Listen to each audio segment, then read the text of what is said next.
ila yaumiddin. Summa amma ba'du.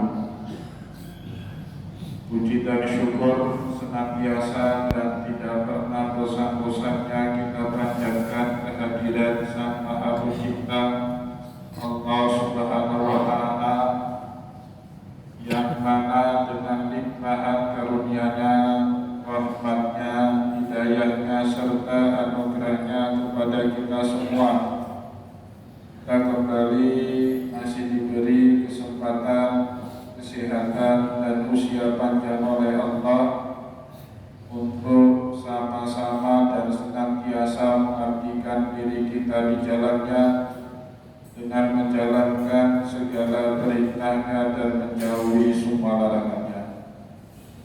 Salawat iringi salam juga tidak pernah lupa pula kita haturkan kepada junjungan alam Nabi besar Muhammad sallallahu alaihi wasallam, di mana dengan perjuangan beliau dan para sahabat beliau kita dapat mengenal betapa rahmatan lil alamin ajaran agama Islam sebagaimana yang menjadi keyakinan dan pengetahuan kita bersama.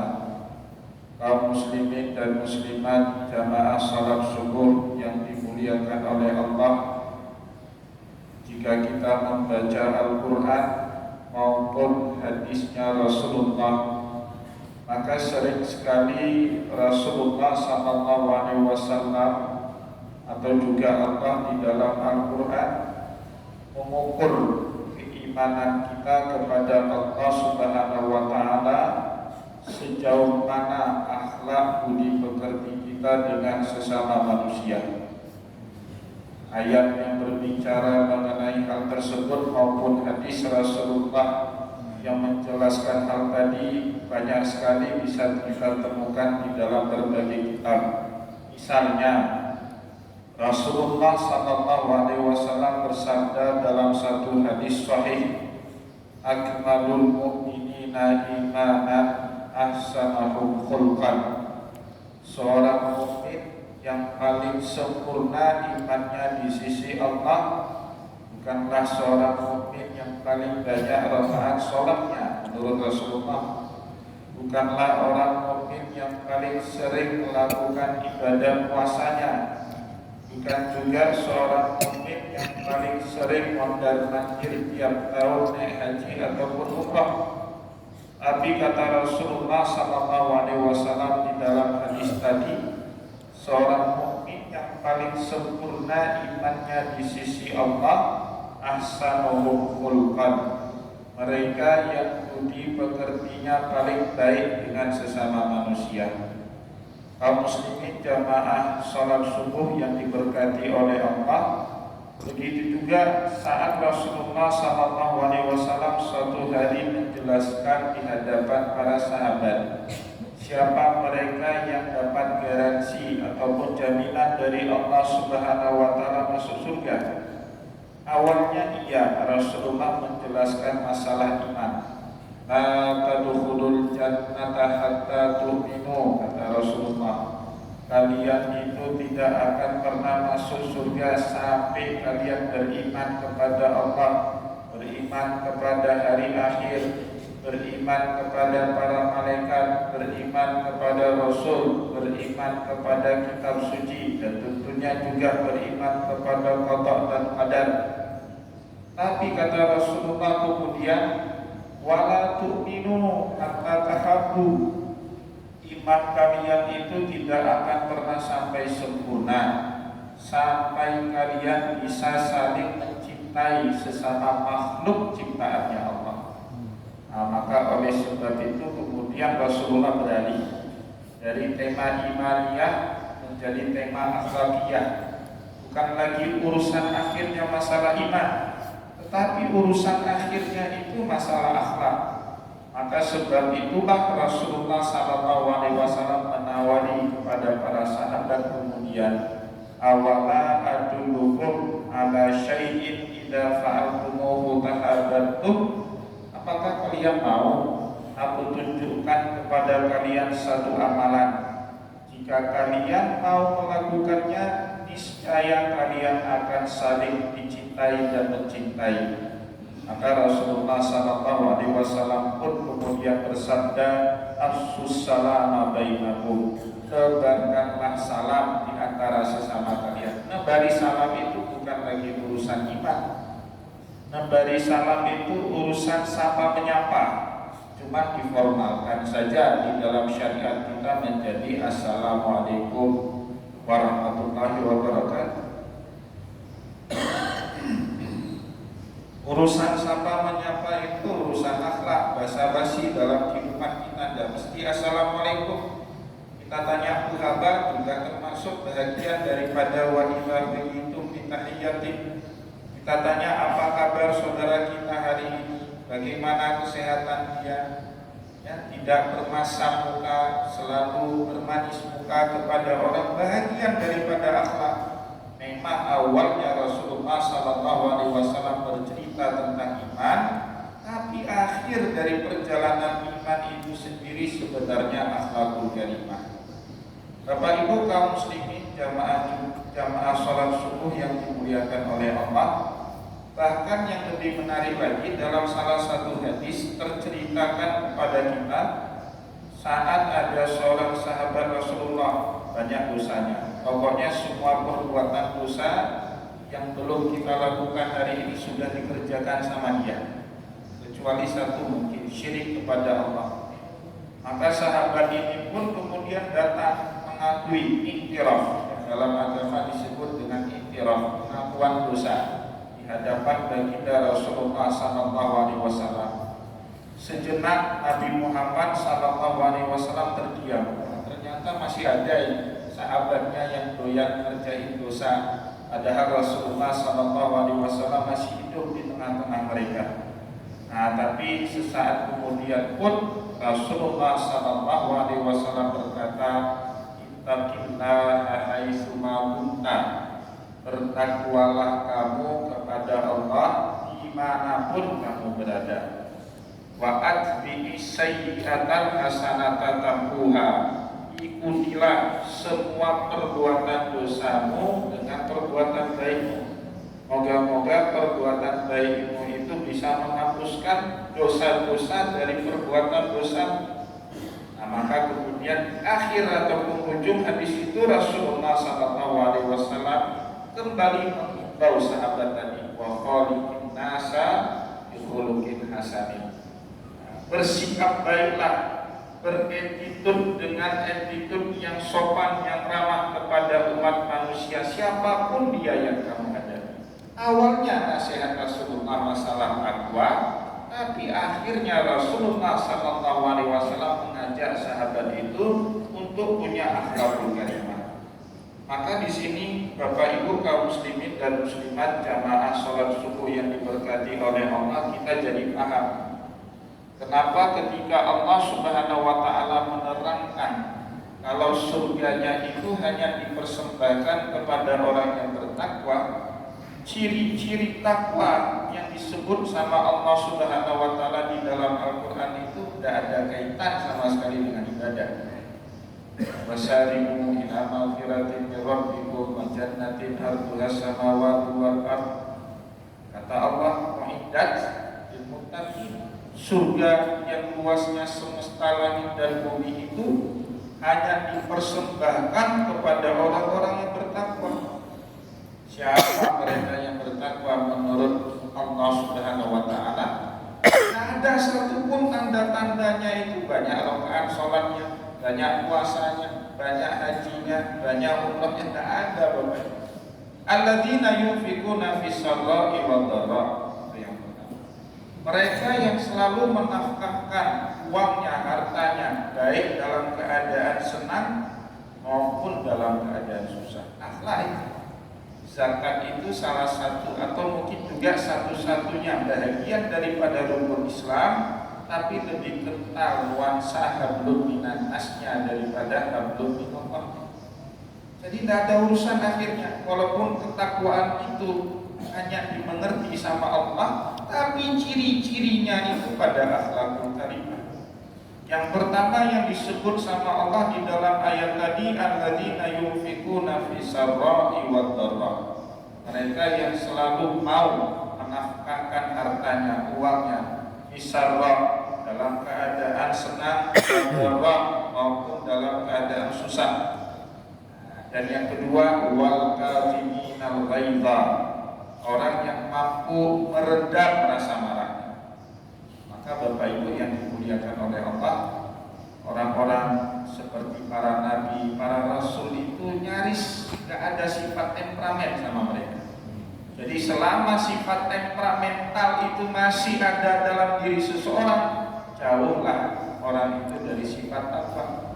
Kenapa? Salah satu cirinya kata Allah dalam Al-Quran, wal kadhiminal ghaidha, mereka yang mampu meredam rasa marah mereka, wal afina 'anil nas, dan mereka mudah sekali memaafkan orang-orang yang berdosa, yang bersalah kepada mereka. Maka Rasulullah SAW pada saat dulu ditanya sama para sahabat, ya Rasulullah, kita ini berbuat baik kan semestinya kepada orang yang sudah berbuat baik kepada kita saja. Nah, tapi kata Rasulullah tidak seperti itu. Orang baik itu bukan hanya mampu berbuat baik kepada orang yang telah berbuat baik kepada kita, tapi juga kata Rasulullah, orang yang mampu berbuat baik kepada orang yang sudah jahat kepada kita. Fa'ahsin ila man asa'a ilaika. Nabi memerintahkan bahkan kalau bisa kamu itu buatlah baik kepada orang-orang yang jahat sama diri. Maka Bapak Ibu yang dimuliakan oleh Allah, para nabi, para wali, ulama-ulama yang soleh itu tidak duduk sifat dendam sama diri mereka. Karena mereka tahu betul dendam itu hanya akan menjadi penyumbat hubungan baik mereka dengan sesama umat manusia dan juga hubungan baik mereka dengan Allah Subhanahu wa Ta'ala. Jadi seluruh manusia ini sebenarnya wasilah, wasilah ataupun sarana untuk membuat diri mereka itu makin dekat dengan Allah Subhanahu wa Ta'ala. Tentu kita berharap semua orang mau baik sama kita syukuri. Tetapi dalam kehidupan ini banyak sekali peristiwa yang di luar harapan kita. Jadi kita ini Bapak Ibu yang dimuliakan oleh Allah, jangan terus berharap semua kejadian itu seperti yang kita pikirkan. Dan hakikatnya dunia itu pasti banyak peristiwa yang terjadi di luar harapan kita. Maka Imam Ibnu Athaillah dulu pernah berkata di dalam kitab-kitabnya, la tastaghrib wuqu' al-aqdar ma dumna fi hadhihi dar. Jangan merasa aneh jika masih selama hidup di dunia banyak peristiwa yang terjadi di luar harapan. Nah, karena hakikat hidup dunia ya seperti itu. Maka oleh sebab itu yang mampu membuat kita tetap hidup damai, bahagia dalam kehidupan dunia apa? Mampu berdialog, ya, mampu menerima sebuah kenyataan meskipun kenyataan itu di luar dari harapan. Nah, maka para ulama seperti cerita tadi, para nabi, Bapak Ibu tidak pernah naruh dendam. Walaupun mereka sudah pantas membalaskan dendam itu. Saya sering mengutip cerita Nabiullah Yusuf. Keji sekali ya, skenario yang dibuat oleh saudara-saudaranya Yusuf untuk menjauhkan beliau dari bapaknya Nabiullah Yaqub alaihissalam. Gara-gara termakan api cemburu, akhirnya mereka buat skenario, buat persekongkolan untuk menjauhkan Nabiullah Yusuf dari bapaknya Yaqub. Nah, Yusuf masih kecil, dicampakkan, dibuang ke dalam sumur tua, didalihkan kepada bapak mereka Yaqub. Fa'akalahu dhi'bu. Kalau Nabiullah Yusuf itu sudah ditelan, sudah dimakan sama seekor serigala. Sebagai buktinya dibawa baju yang koyak, dilumuri darah, dari darah mana diambil. Kemudian Nabiullah Yusuf mendapatkan ujian bertubi-tubi, diambil sama pedagang Arab, dibawa ke Mesir, dijual di pasar budak, kemudian dibebaskan dari perbudakan oleh seorang wanita yang bernama Zulaikha, kena fitnah, kemudian masuk dalam penjara, padahal perbuatan dosa itu tidak pernah dia lakukan. Masuk ke dalam penjara. Qala bisa fisijin bitu asinin, kata Allah. Masuk mendekam dalam penjara beberapa puluh tahun kemudian. Kemudian Bapak Ibu yang dimuliakan oleh Allah, Nabiullah Yusuf pun diberikan anugerah sama Allah, mampu menakwil, menafsirkan mimpi raja, bebas dari penjara. Raja berkehendak memberikan anugerah kepada Nabiullah Yusuf. Qala innaka ladaina makinun amin. Hari ini kamu mendapatkan posisi terpuji lah, apapun jabatan yang kau minta kami kasih. Nabiullah Yusuf berkata kepada rajanya, ij'alni ala khazainil ard inni hafidun alim.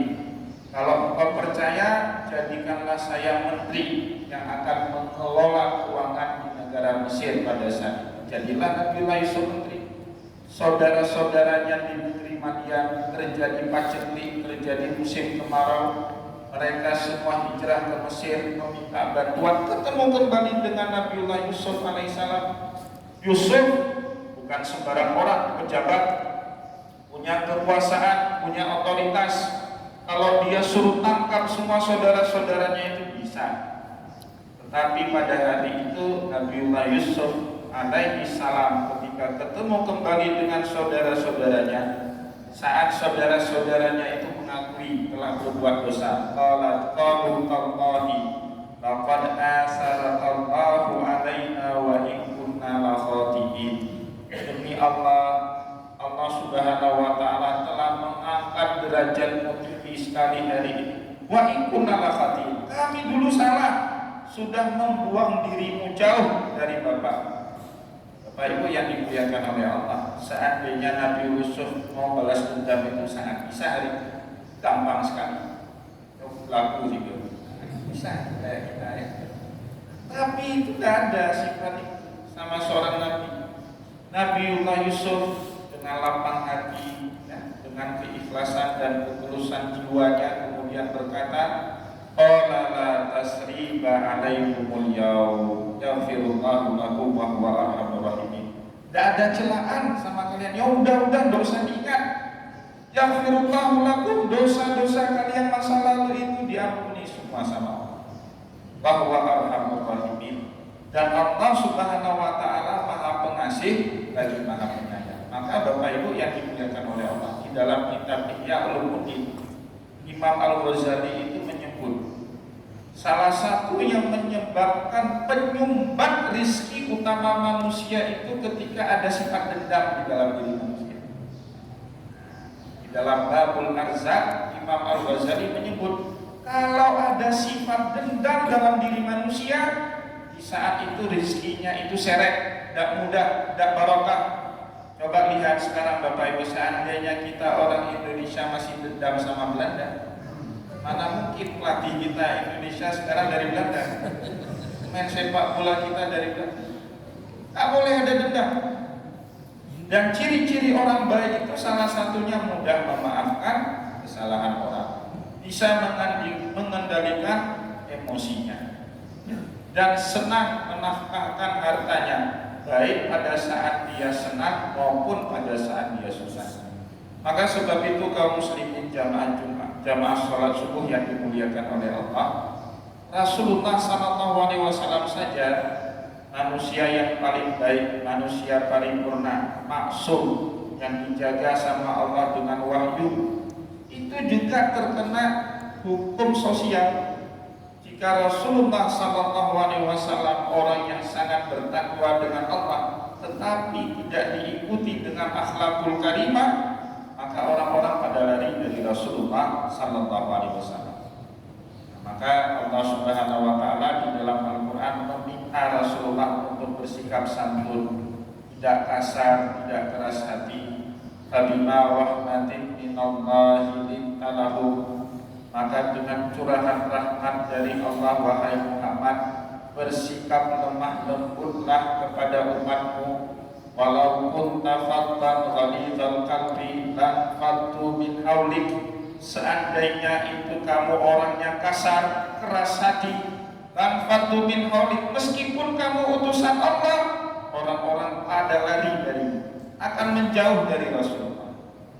Jadi Bapak Ibu kaum muslimin dan muslimat jamaah pengajian yang dimuliakan oleh Allah, sebetapa hebatnya manusia, sebanyak apapun ilmu yang dia miliki, sebesar apapun kekuasaan yang dia punyai, kalau tidak ada akhlakul karimah, dia hambar, basi, tidak ada makna di depan dan di mata umat manusia. Maka Rasulullah SAW diwanti-wanti sama Allah, yang membuat kamu hebat di depan manusia itu bukanlah ilmumu, bukanlah kedekatanmu dengan Allah, tetapi yang nampak menjadi kamu hebat di depan manusia itu akhlak karimahmu. Maka Allah Subhanahu wa taala minta kepada Rasulullah, "Fabima rahmatin minallahi lintalahum walau kunta faddan ghalidhal qalbi la faddu min haulik." Seandainya kamu bersikap kasar, keras hatimu, la faddu min haulik, orang-orang pasti akan menjauh semua darimu Muhammad. Kaum muslimin dan muslimat jamaah salat subuh yang dimuliakan oleh Allah, pernah suatu hari Imam Bayazid, nama lainnya orang Arab menyebutnya Abu Yazid Al-Bustami, tapi di Turki beliau dikenal dengan sebutan nama Bayazid, didatangi oleh muridnya. Muridnya ini perfect ibadahnya, tapi rezekinya seret, susah. Kalau orang pergi ke pasar, dia pergi ke masjid. Orang tidur di tengah malam, dia sholat tahajud. Orang makan minum di siang hari, dia puasa. Tapi rezekinya seret, susah. Minta nasihat kepada Imam Abu Yazid Al-Bustami. Imam Abu Yazid pada saat kedatangan murid seperti ini, yang dinasehatinya bukan banyak-banyak istighfar, banyak-banyaklah kamu istighfar, banyak-banyaklah amalan diri, tidak seperti itu. Apa kata beliau kepada muridnya? Perbaikilah tampilan luarmu, ceriakanlah wajahmu, tingkatkan kualitas akhlakmu, maka rizkimu akan datang dengan sendirinya kepada dirimu. Kaum muslimin jamaah salat subuh yang dimuliakan oleh Allah, kalau yang namanya rizki untuk kita temukan itu butuh ilmu, kata Imam Al-Ghazali. Tetapi agar pintu rizki itu tetap terbuka kepada kita, itu urusannya bukan lagi ilmu, tetapi itu urusannya attitude, akhlak, bukan lagi masalah itu. Untuk pertama sekali agar pintu rizki itu terbuka buat kita, ya kita butuh menunjukkan skill, butuh menunjukkan kemampuan, butuh menunjukkan kapasitas siapa kita, apa yang kita miliki, apa yang kita bisa, harus. Tetapi agar pintu rizki itu terus terbuka buat kita, itu bukan lagi urusan. Banyak sekali orang yang punya ilmu akhirnya jatuh gara-gara tidak punya akhlak ataupun attitude. Saya di sekitar tahun 2014-2015 kebetulan pembimbing disertasi saya orang Yogyakarta. Pergilah saya ke Yogyakarta lebih kurang tinggal 3 bulan. Kebetulan adik saya juga kuliah di Yogyakarta, tinggal di kosan adik saya di daerah Kaliurang. Di situ kebetulan adik saya punya teman sama-sama anak Aceh, pemain sepak bola profesional, dikontrak sama klub PSIM Yogyakarta pada saat itu. Usia muda 20-an tahun, tapi gajinya miliaran. Skill main bolanya hebat, ya, pinter, kuat. Tetapi anak ini kagok, muda-muda sudah punya duit miliaran, kagok. Attitude-nya tidak ada, tidur suka-suka dia, makan suka-suka dia. Pemain sepak bola kan tidak bisa seperti itu. Pemain sepak bola profesional itu sudah harus menjaga kondisi badannya, kondisi fisiknya, cara pola makannya, tidak boleh sembarangan. Akhirnya apa yang terjadi? Karir sepak bola dia berakhir usia 27 tahun. Sedikit-dikit cedera, main dikit cedera, maka tertutup rezekinya. Kenapa? Karena tidak punya attitude. Memang untuk membuka pintu rezeki kita butuh ilmu, tetapi agar pintu rezeki itu terus terbuka buat kita, bukan lagi urusan ilmu, tetapi itu urusan attitude ataupun akhlakul karimah. Maka oleh sebab itu kaum muslimin jamaah salat subuh yang dimuliakan oleh Allah, Imam Syafi'i dulu pernah berkata mengenai akhlak ini, yang menjadi penentu akhir dari kehidupan kita itu akhirnya bukan lagi tampilan luar fisik, juga bukan ilmu, tetapi akhlak. Kata Imam Syafi'i, libasukum yukrimukum qablal julus. Kalau yang membuat kita terhormat sebelum kita duduk di satu meja itu pakaian. Orang pasti akan melihat pakaian kita. Kalau pakaian kita bagus, orang akan hormat daripada kalau pakaian kita tidak bagus. Tetapi setelah kita duduk di satu meja, yang membuat kita mulia itu bukan lagi masalah pakaian. Wa ilmukum yukrimukum ba'dal julus. Setelah kita duduk dalam satu majelis, yang membuat kita terhormat itu bukan lagi masalah outfit, tetapi masalah ilmu. Apa yang kita omongkan, benar atau ngawur, situ ukurannya. Tapi kata Imam Syafi'i, wa adabukum wa akhlaqukum yukrimukum qabla wa ba'dal julus. Akhlak dan attitude kamulah itu yang akan membuat kamu mulia di depan mata manusia, baik sebelum maupun sesudah kamu duduk dalam satu majelis. Dan kita menyaksikan, Bapak Ibu yang dimuliakan oleh Allah, dalam kehidupan kita sehari-hari, banyak sekali orang pintar akhirnya jatuh nista dalam pandangan umat manusia gara-gara salah menjaga attitude dan akhlaknya. Moga-moga dengan pertemuan seperti ini makin membuat kita komitmen untuk menjaga akhlakul karimah kita, karena memang standar ukuran iman itu dinilai sama Allah bukan dari banyaknya ibadah yang kita laksanakan, tetapi dari sejauh mana kita mampu menjaga akhlakul karimah dengan sesama manusia di dalam kehidupan sehari-hari. Saya mohon maaf jika ada yang tidak berkenan. Wallahu muwaffiq ila aqwamit thariq wa nasrun minallah fatul karim. Wassalamualaikum warahmatullahi wabarakatuh.